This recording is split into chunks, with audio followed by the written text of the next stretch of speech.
કપાસિયા તેલ અને સિંગતેલના ભાવમાં વધારો થયો છે। સિંગતેલના 15 કિલોના ડબ્બામાં 30 રૂપિયા વધ્યા છે, તો કપાસિયા તેલના 15 કિલો ડબ્બામાં 50 રૂપિયાનો વધારો થયો છે।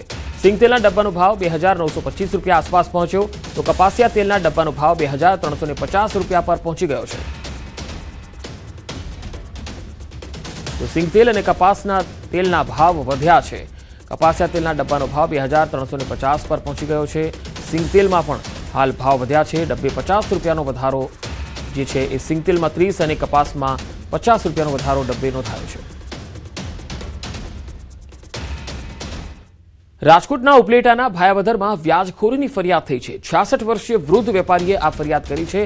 एक व्यक्ति सामे आ फरियाद नोंधाई छे। वृद्ध वेपारीए आरोपी पासेथी 90,000 रूपिया व्याजे लीधा। 90,000 सामे व्याजखोरे 25 लाखनुं सोनुं पडाव्युं। फरियादी वृद्धना 18.5 तोला सोनाना दागीना पडाव्या। वृद्धना घरे जईने हाथ पग भागवानी पण धमकी आपी। घरमां पड़ेलुं बीजुं 9.5 तोला सोनुं बळजबरीथी कढावी लीधुं। वृद्धे वारंवार पोताना दागीना परत मांगता आरोपी निलेशे बहाना काढीने सोनुं परत न कर्युं अने राजकोट रहेवा जतो रह्यो। भायावदर पोलीसे विरुद्धनी फरियाद नोंधी हाल वधु तपास हाथ धरी छे।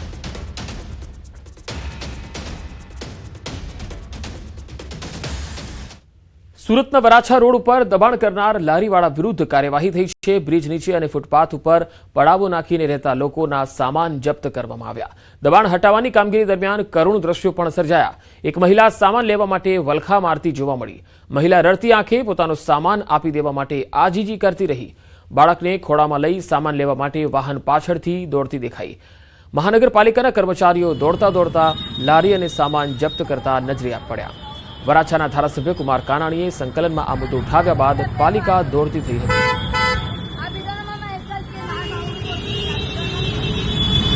अलग अलग तस्वीरों તમે જોઈ શકો છો। બ્રિજના નીચે જે દબાણો છે એ દૂર કરવામાં આવ્યા હતા। જે લોકો નીચે પડાવો રાખીને રહેતા હતા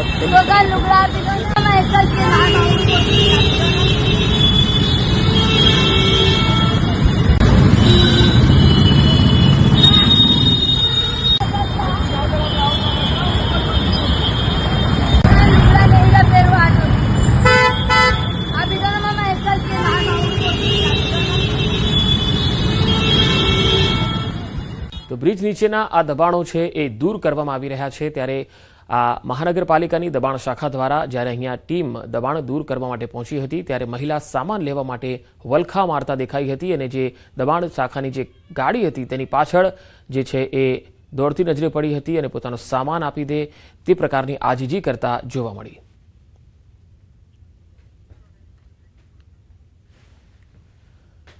वडोदरामां विचित्र अकस्मात थयो। अहींया एसीनुं कम्प्रेसर फाटता पतरू उड़ीने कार पर पड्युं। कारनो काच तोड़ी अंदर बैठेला चालकने ईजा पहोंची हती। गरमीना कारणे एसीनुं कम्प्रेसर फाट्युं हतुं। ईजाग्रस्तने सारवार माटे होस्पिટલમાં खसेडायो छे। आ एक विचित्र अकस्मात वडोदरामां सुभानपुरामां जोवा मळ्यो छे, ज्यां एसीनुं कम्प्रेसर फाट्युं अने पतरू उड़ीने एक कार पर पड्युं अने कारनो काच तूटी गयो। अंदर बैठेला चालकने ईजा पण थई छे। गरमीना कारणे एसीनुं कम्प्रेसर फाट्युं होવાનું સામે આવી રહ્યું છે। ઈજાગ્રસ્તને હાલ તો સારવાર માટે ખસેડાયો છે। તો ફરી એકવાર આ તસવીરો તમને બતાવીએ। તસવીરોમાં તમે જોઈ શકો છો કે એસી હજુ તો ગરમી શરૂ જ થઈ છે। 40 ડિગ્રીની આસપાસ તાપમાન હજુ જોવા મળ્યું છે અને એમાં જ એસીનું કમ્પ્રેસર ફાટવાનો બનાવ સામે આવ્યો અને તેનું પતરું ઉડીને એક કારના કાચ પર પડ્યું અને કારનો કાચ તૂટી ગયો। અંદર જે ચાલક હતો તેને પણ ઈજા પહોંચી હતી અને તેને હોસ્પિટલમાં સારવાર માટે લઈ જવો પડ્યો। 4 વાર ગેસ પૂર્યા છે નવા એસીમાં, રિપ્લેસમેન્ટની ના પાડી, પણ આજે બહુ મોટો બનાવ થઈ ગયો છે। અમારું એસી પાછળ જોઈ શકો છો। આજે વિડીયોમાં તમને બતાવીશ। એટલો મોટો બ્લાસ્ટ થયો છે કે જીવલેણ બ્લાસ્ટ હતો એ। અને પ્લસ આજે રાહતદારી જે ગાડી જતી હતી એનો કાચ તૂટીને એ માણસને શોલ્ડર પર ઇન્જરી થઈ છે। એટલે મારી બસ એ જ દરખાસ્ત છે કે મને ન્યાય મળે। અને પ્લસ અમે જે એસી એ કરતા હતા રિપ્લેસમેન્ટની વાત કરી, પણ રિપ્લેસમેન્ટ નહીં થાય, બધું જ થતું હતું। વડોદરામાં રફતારના રાક્ષસો બેફામ બન્યા। અમિતનગર સર્કલ પાસે નબીરાએ એક અકસ્માત સર્જ્યો। સગીરે 3 થી 4 રાહદારીઓને અડફેટે લીધા। એક વ્યક્તિને ઈજા પહોંચતા સારવાર માટે ખસેડાયા છે। પોલીસે સગીર કાર ચાલકની ધરપકડ કરી લીધી છે। આ સગીર નશાની હાલતમાં હોવાનો પણ લોકો આરોપ લગાવી રહ્યા છે। તસવીરોમાં તમે જોઈ શકો છો કે એક તો સગીરને કાર આપવામાં આવી એટલે મા બાપની આ ભૂલ છે અને સગીર નશાની હાલતમાં કાર ચલાવતો હતો અને 3 થી 4 રાહદારીઓને અડફેટે લીધા। વડોદરામાં આવી ઘટનાઓ હવે સામાન્ય બનતી જઈ રહી છે. ક્યાંક કાર ચાલકો બેફામ આવી રહ્યા છે, લોકોને ઉડાવી રહ્યા છે, અડફેટે લઈ રહ્યા છે અને તપાસમાં ખ્યાલ આવે છે કે તેઓ નશામાં હોય છે. આ કેસમાં સ્થાનિક લોકોએ આ સગીર ચાલક જે છે એ નશામાં હોવાનો આરોપ લગાવ્યો છે. જો કે હાલ એ તપાસનો વિષય છે કે આ સગીર એ નશામાં હતો કે કેમ. પરંતુ જ્યારે તે કાર ચલાવવા લાયક હજુ થયો નથી, તેની પાસે લાયસન્સ નથી અને એ કાર ચલાવવા માટે તેના મા બાપ તેને આપી દે છે કાર ચલાવવા માટે, અને પછી રોડ ઉપર તે બેફામ થઈને પડે છે, લોકોના જીવ સાથે રમત રમે છે. અમદાવાદમાં આજે બીસીજીની મતગણતરી છે. હાઈકોર્ટ ખાતે ઓડિટોરિયમમાં બાર કાઉન્સિલ ઓફ ગુજરાતની મતગણતરીનું આયોજન. ગુજરાતની 23 સભ્યોની નવી બોડી માટે યોજાઈ હતી ચૂંટણી. 23 બેઠકો માટે 99 ઉમેદવારો મેદાને ઉતર્યા હતા. બેલેટ પેપર અને મતપેટીઓની ચુસ્ત સુરક્ષા અને બંદોબસ્ત વચ્ચે થશે મતગણતરી.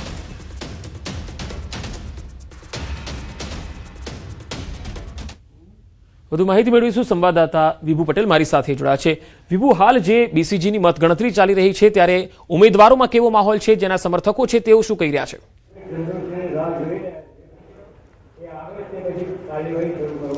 પંકજ, બાર કાઉન્સિલ ઓફ ગુજરાતની ચૂંટણી યોજાઈ હતી અને આજે મતગણતરી છે. હાઈકોર્ટના ઓડિટોરિયમમાં આપને દ્રશ્યો બતાવવા માંગીશ કે અત્યારે જે રીતે તૈયારી ચાલી રહી છે, હજુ મતગણતરી શરૂ થવાની ટાઈમ છે, પરંતુ ઉમેદવારોમાં પણ ઉત્સાહ છે, કારણ કે જીતવા માટે ચોટીનું છે તે જોર લગાવ્યું હતું અને મતગણતરી છે તે હવે શરૂ થઈ થોડી જ મિનિટોમાં શરૂ થશે. ત્યારે પોલીસ બંદોબસ્ત પણ ગોઠવી દેવામાં આવ્યો છે અને અત્યારે આપ જોઈ શકો છો કે ઉમેદવારો પણ અહીં ઓડિટોરિયમમાં પહોંચી રહ્યા છે તેઓના સમર્થકો સાથે. ત્યારે ઉત્સાહ કેવો છે તે આપણે વાત કરીશું. સાહેબ, ઉમેદવાર તરીકે આપ હતા અને અત્યારે હવે થોડી જ મિનિટોમાં ગણતરી શરૂ થશે, શું કહેશો?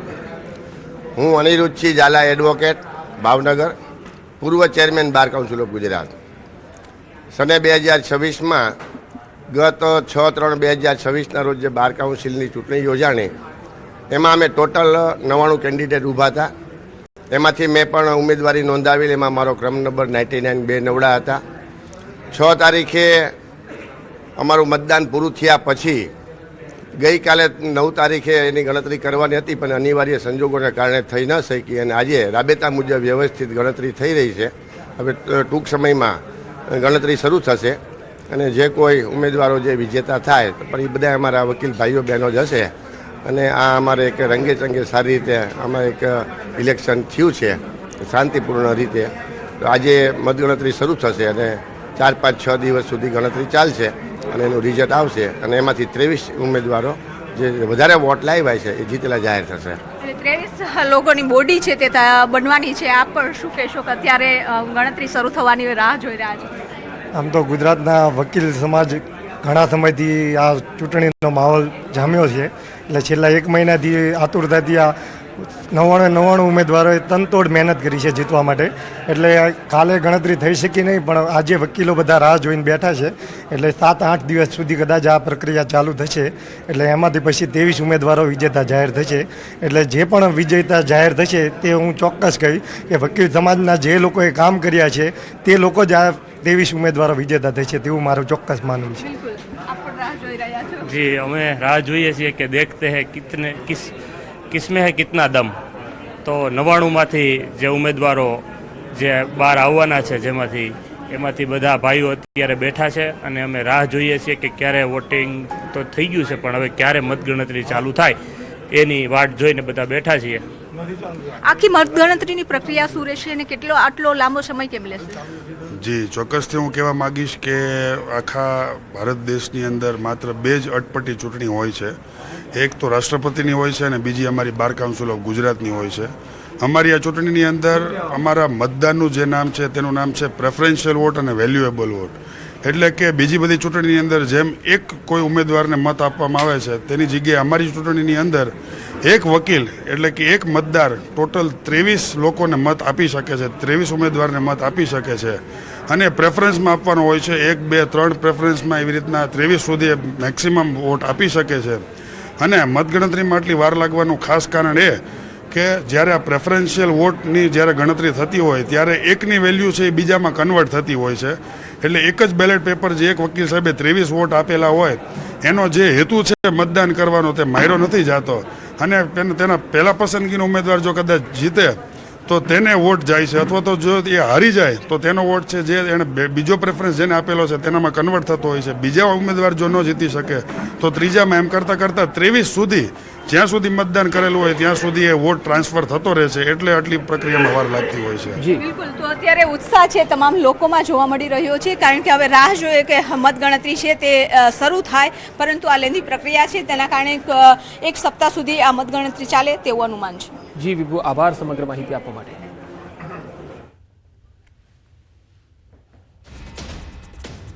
વાત હવે ભરૂચની. ભરૂચના દહેજ દરિયા કિનારે 2 ડોલ્ફિનનું સફળ રેસ્ક્યુ કરવામાં આવ્યું.